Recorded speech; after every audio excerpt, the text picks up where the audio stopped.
It was just another morning at the corner diner. Worn-out booths, burnt coffee. Silence broken only by the scrape of forks and the occasional refill. Jackson sat quietly, dressed like any man passing through, except he wasn't. He owned the place, but that morning he came not as a CEO, he came to listen. The waitress smiled, tired, polite, rehearsed. She leaned in to pour the coffee, hesitated, then whispered, "The eggs are expired," she said, "but we're told to serve them anyway." The spoon in Jackson's hand froze mid-air. The warmth of breakfast disappeared, replaced by something colder. No one else heard it. But that sentence hit him harder than a shout. And what came after changed everything. If you've ever witnessed a quiet truth that deserved to be louder, drop it in the comments. And if stories like this matter to you, hit subscribe. You won't want to miss what's next. The words hung in the air. Expired. Told to serve them anyway. Jackson kept his eyes on the plate, but his mind went somewhere else. This diner was supposed to be one of their steady locations. Good reviews, decent numbers, nothing urgent on paper. But the complaints had started to shift. Not about slow service or cold toast. About trust. About people getting sick after breakfast. Those emails landed on his laptop between glossy reports and framed awards. Best Community Diner. Family Favorite. He hated the way the plaques shined while the numbers underneath grew darker, so he'd picked this place, close enough to headquarters that he could drive over before anyone noticed, far enough that no one would expect to see him here. He didn't come to catch someone, he came to catch the truth before it slipped away again. From his booth, Jackson watched her move. Mavis didn't rush, but she never wasted a step. Her sneakers were worn smooth. Her apron was clean, even when the shift wasn't. She knew how much cream the old man at table 3 liked. Knew that the widow by the window preferred half a slice of bacon, cut small. She remembered names, not just orders. Most mornings she came in early. No overtime, no applause. She just couldn't shake the thought that breakfast mattered more than people admitted. "Old folks trust breakfast," she had once told a coworker. "You don't play games with that."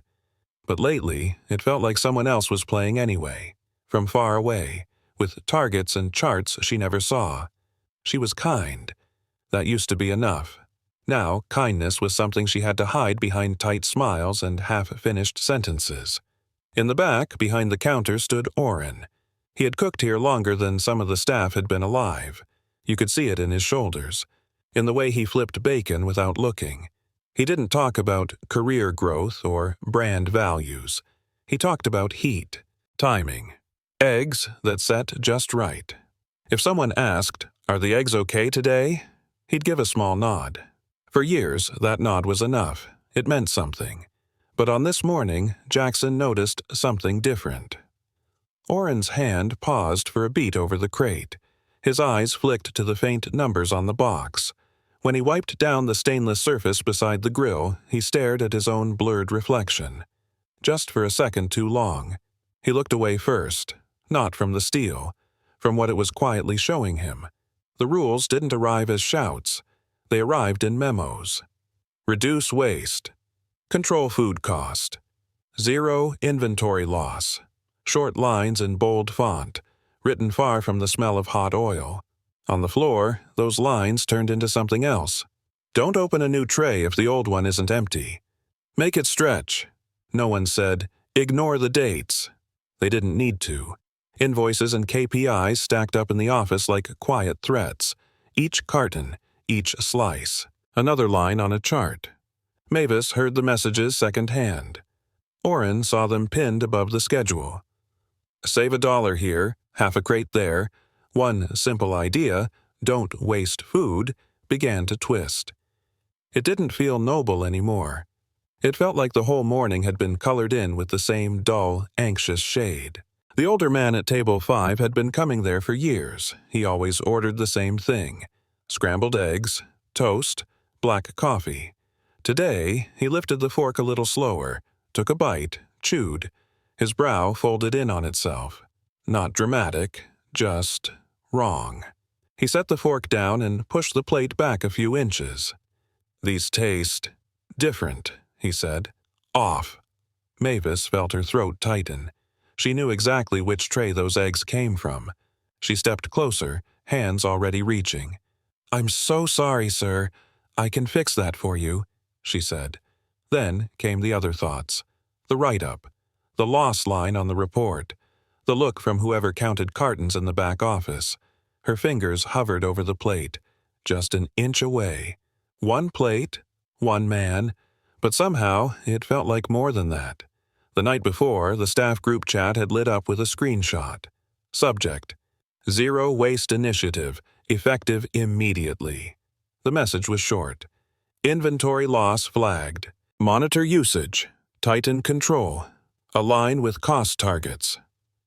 No one replied with an emoji. No one joked about it.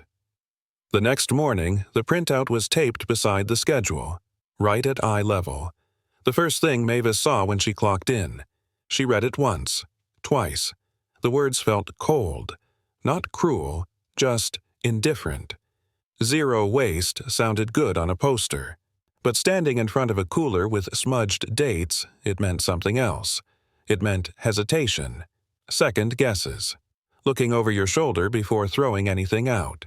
When silence becomes policy, rot doesn't shout. It just settles in, slow, heavy, and normal. As the shift went on, Mavis didn't just carry plates. She carried two different kinds of fear. One was practical: rent, gas, medicine for the aunt who watched her kids while she worked mornings. Lose this job, and everything got harder. That fear said, follow the rules, keep quiet, don't be the problem. The other fear was deeper, harder to explain. It whispered, what if that man gets sick? What if someone's grandkid eats this? She checked the clock again, imagined her own family at some other diner, trusting what was on their plates. In the walk-in cooler, her hand rested on the crate with the faded stamp. She traced the edge of the cardboard. The date wasn't gone, just tired, like it had been rubbed at one too many times. Touching it felt like agreeing to something she hadn't fully said yes to. When the rush dipped for a moment, Mavis tried again. "Orrin, we should probably open the new batch," she said. Her voice stayed low. He kept cracking eggs into a metal bowl, shells in one pile, worry in another. "If we open it now," he muttered, "the numbers jump. They'll start asking questions." He whisked harder. The sound was sharper than it needed to be. "Just mix them well. Add cheese. Most folks won't notice," he said. He didn't look at her when he said it, because he knew she would notice. And he did too. Their craft was being used as a cover, not to make something better, to hide something worse. The skill that once made them proud was now a way to disguise the parts they didn't want anyone to taste. From his booth, Jackson had watched the whole dance. The whisper, the hesitation over that man's plate, the tiny flinch every time someone ordered eggs. There was a point where watching wasn't enough. He stood up, stretched like any customer might, took a slow walk toward the back, past the refills and the chatter. The cooler door opened with a soft pull. Cold air wrapped around him. There it was, the crate. He leaned in, squinting at the faint ink on the side. The date wasn't imaginary. It wasn't still fine if you looked at it straight. A day over, maybe two. On a spreadsheet, barely a blip. On a plate, a different story. He didn't call anyone out. Not yet. He just stood there a moment longer. And in his head, quietly, something hardened into a decision he couldn't walk away from. Jackson let the cooler door close and walked back toward his booth. He moved slow, listening. Near the pass, he caught a line from another server. "Most people can't tell anyway." Someone else added, "Best before is just a suggestion. My grandma used stuff way past that." A weak laugh. Not mean, just tired. It was the kind of talk people used to calm themselves, to make wrong feel almost reasonable. Mavis didn't laugh. She just kept her eyes on the plates, jaw tight. No one here was evil. They were just scared. Scared of bills, scared of write-ups, scared of being the one who wasted company money. They all forgot one thing. Customers might not see the date on the box, but their own conscience saw it. Every single shift. The silence in that diner wasn't empty. It was full. Full of things people didn't say. The cook line hummed. The servers smiled. Orders came and went. Everyone knew about the eggs. Everyone knew about the email. And still, no one said, "Stop." Mavis smiled at table after table. The smile felt like paint. Layer over layer. The thicker it got, the less it felt like her. Orrin wiped the counter again and again. His rag moved in circles. So did his thoughts. Jackson watched all of it. The easy jokes, the quick subject changes. The building looked solid from the outside, but inside, the walls were damp. When you cover cracks with fresh paint, they don't go away. They just wait. Underneath all that silence lived something very simple. Money. Mavis's paycheck barely covered rent and groceries. If she lost hours, she lost medicine. Gas. A little bit of breathing room. One write-up for unnecessary waste could cost her a shift. A shift was $50-$60. That was a week of school lunches. So when she thought about throwing out a tray of eggs, she didn't just see food. She saw numbers vanishing from her already thin budget. Keep quiet. And maybe things stay okay. Speak up. And maybe everything gets harder. It was never presented like that in any training. No one said, "Choose between your conscience and your light bill." But in her chest, that's exactly how it felt. Like each cracked egg came with a tiny price tag she would personally have to pay. For Orrin, it wasn't about the bills. Not first. He thought about them, sure. But before that, he thought about the early years. Back when he'd argue with suppliers over freshness. Send things back without blinking. Tell new hires, "If you wouldn't eat it yourself, don't serve it." Pride had lived in those words. Simple. Solid. Now he found himself whispering different lines. "Just use it up. Don't make trouble." The grill still sizzled. The plates still went out, but the feeling was off. He cracked another egg, watching the yolk slide out. Couldn't shake the sense that something else had broken first.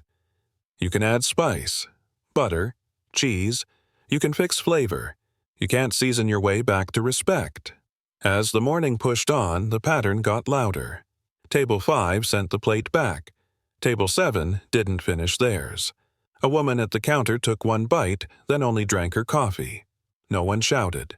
No one made a scene. That almost made it worse. Mavis caught Orrin's eye. He looked away, studying the floor like there might be an answer in the tiles.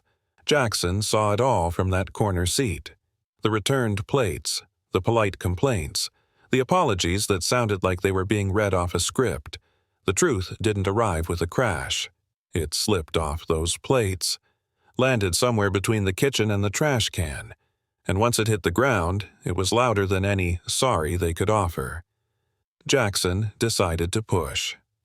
Just a little. When Mavis came by to refill his coffee, he looked at his half-eaten plate. "It does taste a bit off," he said calmly. "Could I get another order of eggs? Maybe from a fresh batch?" Her face flickered. Only for a second. I can ask," she replied. She took the plate to the back. Jackson stayed where he was, listening. Orrin's voice, low, tired. "They're not past the printed date on the report. We finished this tray first." There it was. Not safe or good, just the report. For the first time, Jackson felt it fully.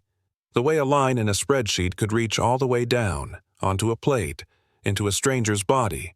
Process had slipped between him and the people he promised to protect. When Mavis came back, she didn't set the plate down right away. She held it for a moment, like it was heavier than it looked. "We remade them," she said. But her voice didn't match the words. Jackson tilted his head. "From a new tray?" he asked. Something in her gave up pretending. "If I say yes," she answered, "I'm lying to you. If I say no, I'm in trouble back there." Her eyes weren't angry. They were tired and a little scared. "If I switch out the crate before it's empty, they dock the numbers for my shift," she added. "Next thing you know, I'm getting talked to about waste." The sentence hung between them. Small, plain, but it was the first truly honest thing anyone had said to him all morning. Jackson sat back, fingers resting on the table. In his head, 3 words lined up: safety, dignity, cost.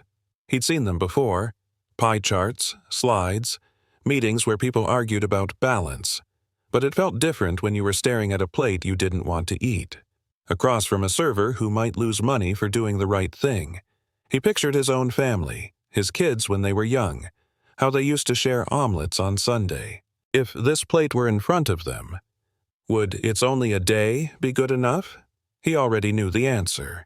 Still, he let the question sit there a moment. Let the discomfort do its work. Some choices shouldn't be made by spreadsheet. Some needed to be made right here, at this very table. The next time Mavis passed by, Jackson didn't hide anymore. He closed his notebook, looked up. "My name is Jackson," he said quietly. "The one on the sign outside? That's mine." At first, she didn't understand. Then her hand tightened around the coffee pot. In the back, Orrin heard the name. The real one. The pot he was holding slipped a little in his grip. There was no speech, no raised voice, just a shift.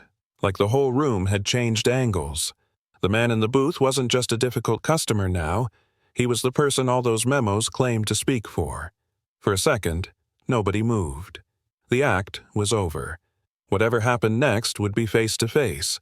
No more hiding behind policy. Jackson didn't start with accusations. He started with a question. He looked at Orrin first, then at Mavis. "If this plate was for your own family," he asked, "would you serve these eggs?" Silence again, but a different kind. Mavis shook her head. "No," she said, barely above a whisper. Orrin swallowed. His voice came out rough. Not like this," he admitted. "Then why," Jackson asked, "is it good enough for the people who trust us?" There wasn't a clever answer, just the sound of the grill, and 3 adults standing in the middle of a question they could no longer dodge. 2 simple words had cracked the surface. "Not this." Sometimes, that's where doing right has to begin. The answer hung there. Not this. Jackson nodded once like he'd just confirmed something with himself. "Then we stop," he said. He turned to Orrin. "Shut the grill down for a minute. Toss that tray. Call the supplier and open a new crate." Orrin blinked. "Right now?" "Right now," Jackson said. "Expiration dates are not suggestions. They're a line we don't cross." The words felt strange in the air. Simple. Hard. Mavis stared at him, coffee pot trembling just a little. No memo. No committee. Just a clear rule spoken out loud. Orrin slid the old eggs into the trash. The sound was soft, but it felt loud. For the first time that morning, what they were doing matched what they'd always told themselves they believed. With the grill cooling for a moment, Jackson walked back to the dining room. He didn't hide behind kitchen issues or a small mix-up. He went table by table, looked people in the eye. "I'm responsible for the food here," he said. "We served something today that didn't meet the standard I promised you. Your meal is on us, and we're fixing it." Some guests looked surprised. Some were annoyed. Most just listened. At table 5, the older man lifted his eyebrows. "Not many places say that out loud," he murmured. Then he smiled. "I'll be back. Not for the free breakfast, for the honesty." Jackson let out a breath he hadn't noticed he'd been holding. Losing a few checks hurt the numbers, but right then it felt like the only way to earn the thing no spreadsheet could measure: trust. When the kitchen fired back up with the new crate, Jackson called Mavis over. She came with that half-worried, half-ready look people get when they expect bad news. Instead, he said, "You caught this before anyone else did. You're not the problem here. You're part of the solution." She blinked. Didn't quite know where to put her hands. "I want you checking every dated item at the start of your shift," he continued. "If you're not sure, it doesn't go out. You have my permission to stop the line. No one overrides that." "Me?" she asked, like maybe he'd picked the wrong person. "Who else?" Jackson replied. You're the one who whispered the truth." Her shoulders straightened, almost in spite of her. For once, doing the right thing didn't feel like a risk. It felt like a job title. Later, Jackson found Orrin by the prep table. "Can you help me write this down in a way your crew will actually follow?" he asked. Orrin frowned, thinking, grabbed a notepad. He wrote slowly, block letters. Start of shift, look. Middle of shift, touch, smell. End of shift, throw out what you doubt. 3 short lines, no buzzwords. His hand shook a little near the end, but the words stayed steady. "Think they'll read that?" he asked. "They'll read it if you believe it," Jackson said. Orrin pinned the note where everyone could see. For years, his pride had lived in plates and pans. Now, some of it sat there in ink too. It wasn't fancy, just clear. And clear was what they'd been missing. That afternoon, Jackson sat in the tiny office at the back, the one with old menus stacked under the desk. He opened the latest cost report. The waste column stared back at him like an accusation. He drew a line through the word waste, wrote safety investment above it. It looked small, almost silly, but he knew what it meant. He called the area manager. "We're changing how we read these numbers," Jackson said. "If food is tossed because it's unsafe, that is not a failure. That's us doing our job." There was a pause. "Won't that hurt margins?" the voice asked. "It'll protect lives," Jackson answered. "And our name. We can figure out the rest." The spreadsheet didn't fight back. It just sat there, quietly becoming a different story than it had been that morning. A week later, the diner felt different. Not new, but lighter somehow. The eggs came out fluffy, bright, with a clean smell that didn't need hiding. Regulars noticed, even if they couldn't say exactly why. A woman left a note under her coffee cup. "Breakfast feels safe here," she'd written in shaky blue ink. "Don't lose that." At table 5, the older man finished his plate. Every bite. He said, almost to himself. "That's better." Mavis found herself breathing easier between orders. Less guessing, more knowing. The fear hadn't vanished completely. Bills still existed. Targets still came down from somewhere, but there was a new smell in the place. Not just of fresh eggs and toast. It was quieter than that. The smell of people not having to lie to themselves anymore. Mavis started coming in early again, but it felt different from before. She checked dates with a marker in hand. Initialed each crate she approved. If something looked wrong, she didn't lower her voice.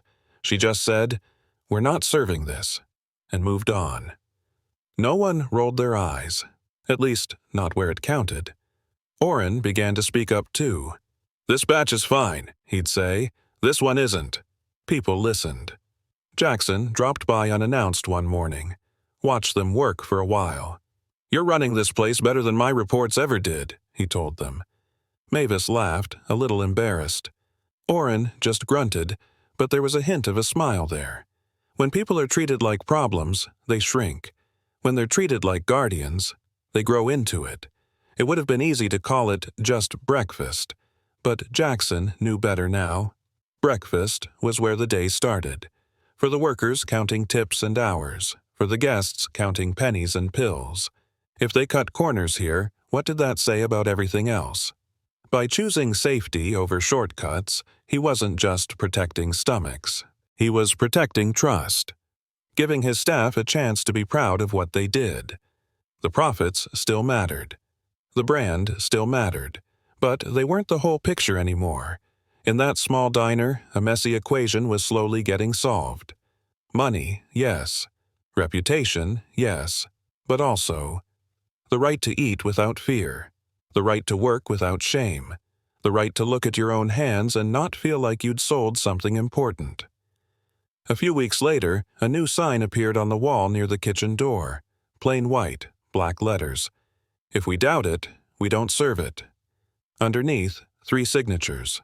Orrin's, Mavis, Jackson's. Staff read it at the start of each shift. Some joked, some nodded. Mavis stood there one morning, tracing the words with her eyes. She remembered the first whisper. "The eggs are expired, but we're told to serve them anyway." Back then, the truth had to hide inside a sentence no one else was supposed to hear. Now it was printed at eye level, big enough to stand under. The same fear still existed out there in other places, other kitchens. But here, at least, one quiet sentence had grown into something big enough to shelter people. Jackson sat in his booth again one morning. Different day, same corner. This time, he finished his eggs. Didn't have to think twice. He watched Mavis laugh with the regulars, saw Orrin teaching a new hire how to tell fresh from almost. One whispered confession had changed a breakfast. Listening to it had changed a company. Not perfectly, not forever, but enough. People weren't saints now. They were just trusted, given room to do the right thing without being punished for it. That was the real shift. If someone listening to this has ever seen a small, quiet act of courage, the kind that never makes headlines, tell that story, share it, pass it on, and if you want more stories where doing right actually matters, stick around. Hit subscribe. Let's see how far one honest whisper can travel.